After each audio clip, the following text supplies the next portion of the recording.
14장.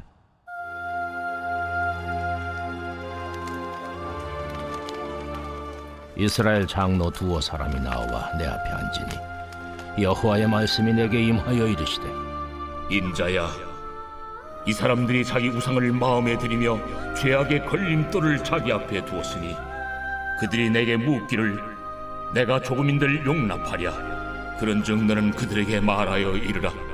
나 주 여호와가 말하노라. 이스라엘 족속 중에 그 우상을 마음에 들이며 죄악의 걸림돌을 자기 앞에 두고 선지자에게로 가는 모든 자에게 나 여호와가 그 우상의 수요대로 보응하리니, 이는 이스라엘 족속이 다 그 우상으로 말미암아 나를 배반하였으므로 내가 그들이 마음먹은 대로 그들을 잡으려 함이라. 그런즉 너는 이스라엘 족속에게 이르기를, 주 여호와의 말씀에 너희는 마음을 돌이켜 우상을 떠나고 얼굴을 돌려 모든 가정한 것을 떠나라. 이스라엘 족속과 이스라엘 가운데 거류하는 외국인 중에 누구든지 나를 떠나고 자기 우상을 마음에 들이며 죄악의 걸림돌을 자기 앞에 두고 자기를 위하여 내게 묻고자 하여 선지자에게 간 모든 자에게는 나 여호와가 친히 응답하여 그 사람을 대적하여 그들을 놀라움과 표징과 속담거리가 되게 하여 내 백성 가운데서 끊으리니 내가 여호와인 줄을 너희가 알리라. 만일 선지자가 유혹을 받고 말을 하면 나 여호와가 그 선지자를 유혹을 받게 하였음이거니와 내가 손을 펴서 내 백성 이스라엘 가운데서 그를 멸할 것이라.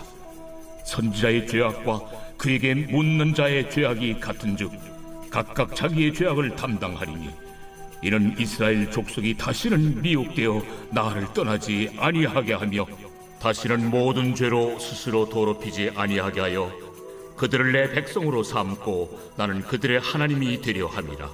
주 여호와의 말씀이니라. 여호와의 말씀이 또 내게 임하여 이르시되, 인자야, 가령 어떤 나라가 불법을 행하여 내게 범죄함으로 내가 손을 그 위에 펴서 그 의지하는 양식을 끊어 기근을 내려 사람과 짐승을 그 나라에서 끊는다 하자. 비록 노아, 다니엘, 욥 이 세 사람이 거기에 있을지라도 그들은 자기의 공의로 자기의 생명만 건지리라. 나 주 여호와의 말이니라. 가령 내가 사나운 짐승을 그 땅에 다니게 하여 그 땅을 황폐하게 하여 사람이 그 짐승 때문에 능히 다니지 못하게 한다 하자. 비록 이 세 사람이 거기에 있을지라도 나의 삶을 두고 맹세하노니 그들도 자녀는 건지지 못하고 자기만 건지겠고 그 땅은 황폐하리라. 가령 내가 칼이 그 땅에 임하게 하고 명령하기를, 가라 그 땅에 돌아다니라 하고 내가 사람과 짐승을 거기에서 끊는다 하자. 비록 이 세 사람이 거기에 있을지라도 나의 삶을 두고 맹세하노니 그들도 자녀는 건지지 못하고 자기만 건지리라. 나 주 여호와의 말이니라. 가령 내가 그 땅에 전염병을 내려 죽임으로 내 분노를 그 위에 쏟아 사람과 짐승을 거기에서 끊는다 하자. 비록 노아, 다니엘, 욥이 거기에 있을지라도 나의 삶을 두고 맹세하노니 그들도 자녀는 건지지 못하고 자기의 공의로 자기의 생명만 건지리라. 주 여호와의 말씀이니라. 주 여호와께서 이같이 이르시되, 내가 나의 네 가지 중한 벌, 곧 칼과 기근과 사나운 짐승과 전염병을 예루살렘에 함께 내려 사람과 짐승을 그 중에서 끊으리니 그 해가 더욱 심하지 아니하겠느냐. 그러나 그 가운데에 피하는 자가 남아있어 끌려나오리니 곧 자녀들이라. 그들이 너희에게로 나아오리니 너희가 그 행동과 소행을 보면 내가 예루살렘에 내린 재앙, 곧 그 내린 모든 일에 대하여 너희가 위로를 받을 것이라. 너희가 그 행동과 소행을 볼 때에 그들에 의해 위로를 받고 내가 예루살렘에서 행한 모든 일이 이유 없이 한 것이 아닌 줄을 알리라. 주 여호와의 말씀이니라. 오늘의 말씀 에스겔 14장의 말씀입니다. 오늘 보신 에스겔 14장의 말씀은 하나님께서 우상들을 마음에 두고 섬기는 이스라엘의 죄악에 대해서 분노하시고 또 질타하시는 내용의 말씀입니다. 먼저 오늘 1절 말씀에는 이스라엘의 장로 두어 명이 등장합니다. 이들은 하나님께서 택하신 족속, 이스라엘 족속 중에서도 하나님께서 세우신 장로입니다. 그런데 그들은 마음에 다른 우상을 숭배하면서 에스겔을 찾아와 하나님의 뜻을 물어봅니다. 그들이 어떤 질문을 했는지 본문에는 나와 있진 않지만 아마 장로의 직책이 있으니 그들은 예루살렘의 운명에 대한 질문을 했거나 아니면 어떻게 하면 더 풍족한 삶을 살 수 있는지에 대해서 물어봤는지도 모릅니다. 그런데 그 질문에 대해서 하나님께서는 에스겔에게 이렇게 말씀하셨습니다. 인자야, 이 사람이 자기 우상을 마음에 들이며 죄악의 걸림돌을 자기 앞에 두었으니 그들이 내게 묻기를 내가 조금인들 용납하랴. 그들의 질문조차 용납하지 않으시게 했다라고 말씀하고 계십니다. 그 이유가 무엇입니까? 그들이 자기 우상을 마음에 두었고 죄악의 걸림돌을 자기 앞에 두었기 때문입니다. 하나님께서 세우신 장로라는 사람들이 겉모습으로는 사람들에게 모범이 되어서 인정을 받았을지 몰라도 그 마음에는 다른 우상을 섬기고 또 죄악된 삶을 살았다는 겁니다. 더욱 안타까운 것은 우상을 마음속에 들인 것은 수동적으로 이루어진 것이 아니라 적극적으로 결단하고 행한 행위라는 겁니다. 하나님께서 가장 싫어하는 것이 이 우상 숭배인데 그들은 바벨론의 우상들과 거짓 신들에게 현혹되어서 그 악한 우상 숭배에 온 마음을 쏟고 또 적극적으로 행했다는 것입니다. 물론 그들은 하나님께도 마음을 두고 살았을 것이 분명합니다. 그러니 에스겔을 통해서 하나님의 뜻을 물어봤을 것입니다. 하지만 그들이 마음에 두고 살았던 것이 하나님만이 아니었다는 것이 중요합니다. 그 마음에는 다른 우상과 제약된 생각까지도 품고 있었습니다. 한마디로 그들은 두 마음을 품은 자들이었던 것입니다. 하나님께서는 이처럼 두 마음을 품은 자, 죄악을 마음에 품은 자들에게는 결단코 응답하지 않으십니다.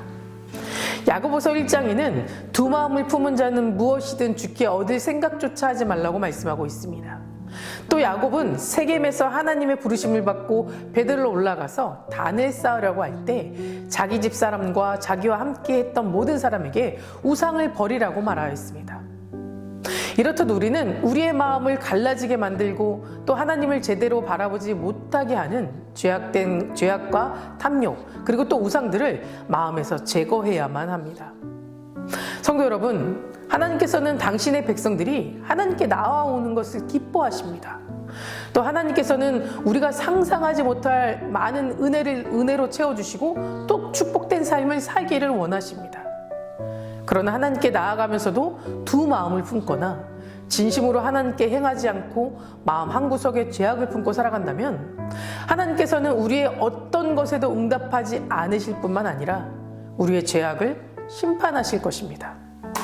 그러므로 우리들의 생각과 마음의 중심이 오직 하나님 앞에 합당한 것으로 바뀌어야만 합니다. 하나님이 원하시는 마음을 품고 하나님의 뜻에 합한 삶을 살아가야 합니다. 그러니 하나님께 나아올 때는 오직 하나님만을 바라보시기 바랍니다. 그분 앞에 우리의 마음과 생각을 다 내려놓고 오직 하나님만을 바라보게 될 때 하나님께서는 우리가 가지고 있는 모든 문제들에 대해서 응답하실 뿐만 아니라 하나님은 은혜와 축복으로 채워주실 것을 확신합니다. 그리고 오늘 후반부 14절에서 20절까지의 말씀에는 하나님께서 이스라엘 백성을 심판하시면서 노아와 다니엘 그리고 욥 이 세 사람을 언급하고 있습니다. 갑자기 왜 하나님께서 특별히 이 세 사람을 언급하신 걸까요? 14절 말씀에 비록 노아, 다니엘, 욥 이 세 사람이 거기에 있을지라도 그들은 자기의 공의로 자기의 생명만 건지리라. 나 여호와의 말씀이니라 라고 말씀하셨습니다. 노아와 욥은 그들이 살던 시대의 최고의 의인이라고 하나님께 인정받았던 사람들입니다. 그리고 다니엘은 하나님께 대한 믿음과 지혜로 이스라엘 백성뿐만 아니라 이방 민족 사이에서도 유명했던 사람입니다. 다시 말해서 이 노아와 다니엘, 욥은 하나님께서 인정하신 의인이었고 또 본이 되는 성품을 가진 사람이었다는 겁니다. 그럼에도 하나님께서는 에스겔을 통해서 이 세 사람이 이스라엘을 구원하기 위해 간청하더라도 다가오는 심판에서 민족을 구해낼 수 없을 것이라고 말씀하시고 오직 이 세 사람만이 자기의 공의로 자기의 생명만 건지릴 거라고 반복해서 말씀하고 계신 겁니다. 결국 그들이 아무리 하나님께 인정받는 의인이라 해도 죄인을 직접적으로 구원하는 데는 아무런 영향을 미치지 못한다는 겁니다. 왜냐하면 인간은 본질이 의롭지 못하고 죄인이기 때문에 인간은 누구도 자신의 의로 다른 사람을 구원할 수 없는 것입니다. 그럼에도 하나님께서 어떤 사람을 의롭다고 하시는 것은 그가 정말 의로워서가 아니라 그의 믿음으로 의를 여겨주셨기 때문인 겁니다. 아브라함도 의롭다함을 받은 것이 그의 행동 때문만이 아닙니다. 하나님께서는 아브라함이 허물 많은 사람이었음에도 불구하고 하나님에 대한 그의 믿음을 보시고 그것을 의로 여겨주신 겁니다. 이처럼 노아와 욥과 다니엘이 하나님께서 인정한 최고의 의인이라 할지라도 자기의 의로는 다른 사람, 심지어 자기 자식들도 구원하지 못하고 오직 자기 자신만 겨우 구원할 수 있다라고 말씀하십니다. 하지만 인간으로 유일하게 자신의 의로 많은 사람을 구원하신 분이 있습니다. 그분이 누구십니까? 바로 예수 그리스도이십니다. 그렇다면 왜 예수님은 인간임에도 불구하고 자신의 의로 다른 사람을 구원에 이르게 할 수 있는 것일까요? 그것은 하나님이 독생자이자 예수님만이 유일하게 본질적으로 죄가 없으신 분이고 또 완전한 의인이시기 때문인 겁니다. 예수님만이 하나님으로부터 의롭다함을 받지 않고도 스스로 의로우셨던 유일한 인간이셨던 겁니다. 그리고 예수 그리스도께서는 친히 이 세상의 모든 사람들의 죄를 위하여 십자가의 죽음을 당함으로써 세상의 모든 죄를 사하시고 그들을 의롭다 인정받을 수 있게 할 완전한 의를 이루어 주셨습니다. 바울은 이에 대해서 모든 사람이 죄를 범하였음에 하나님의 영광에 이르지 못하더니 그리스도 예수 안에 있는 속량으로 말미암아 하나님의 은혜로 값없이 의롭다 하심을 얻은 자 되었느니라 라고 말씀하였습니다. 결국 인간이 의롭다함을 얻을 수 있는 유일한 길은 오직 예수 그리스도를 믿는 믿음이라는 것입니다.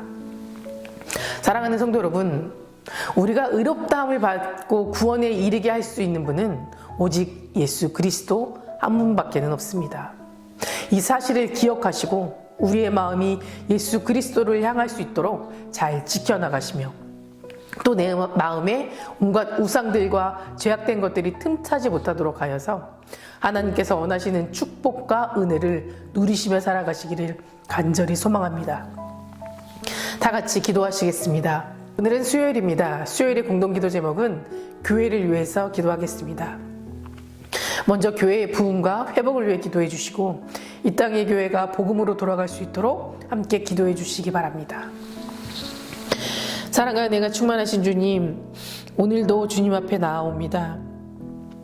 우리의 기도를 들으시고 가장 좋은 것으로 응답하여 주시옵소서. 하나님을 믿으며 살아갈 때 두 마음을 품지 않게 하시고 오로지 주님만을 믿고 의지하며 순종하는 삶으로 살아가게 하여 주시옵소서. 우리의 의를 드러내는 어리석은 자가 되지 않게 하시고 우리의 마음이 온전히 예수 그리스도를 향할 수 있는 믿음을 지켜 주시옵소서. 특별히 이 땅의 모든 교회가 다시 주님의 복음 앞에 엎드려 기도하길 원합니다. 코로나로 인해 하나님을 예배하는 것이 어려워지고 그것이 편해져 버린 세상 가운데 있습니다. 하나님, 간절히 원하오니 주님을 예배하는 교회를 회복시켜 주시고 예배를 사모하고 지켜나갈 수 있도록 지켜주시옵소서. 모든 교회가 영혼 구원의 사명을 잘 감당하게 하시고 날마다 말씀 앞에 새로워지게 하셔서 하나님에게 또 이웃에게 사랑받는 교회 되게 하여 주시옵소서. 담임 목사님 사역 가운데 성령님 함께하여 주실 줄 믿습니다. 계획하시고 준비하시는 모든 사역 가운데 하나님의 능력이 나타나게 하여 주시고 함께 동력하는 중보자들을 세워 주시옵소서. 다음 세대 아이들이 믿음 잃지 않고 하나님 안에서 소망을 꿈꾸며 살아갈 수 있도록 축복으로 인도하여 주시옵소서. 암으로 치유받고 있는 박재순 권사님, 유은영 권사님, 김정수 집사님, 오유미 성도, 박서연 청년, 유경민 청년 깨끗이 치유해 주시고 끝까지 소망을 붙잡을 수 있도록 지켜주시옵소서. 두속적인 성도님들 또 사고로 입원 중인 성도님들은 힘을 더하여 주시옵소서. 우울증, 공황장애, 불면증 겪고 있는 성도님들에게는 담대한 마음과 평안함 또한 허락하여 주시옵소서. 날마다 1,000번째 드리며 광고하는 기도 제목들 주님께서 응답하여 주실 줄 믿사오며 이 모든 말씀 예수 그리스도 이름으로 기도드립니다. 아멘.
있습니다.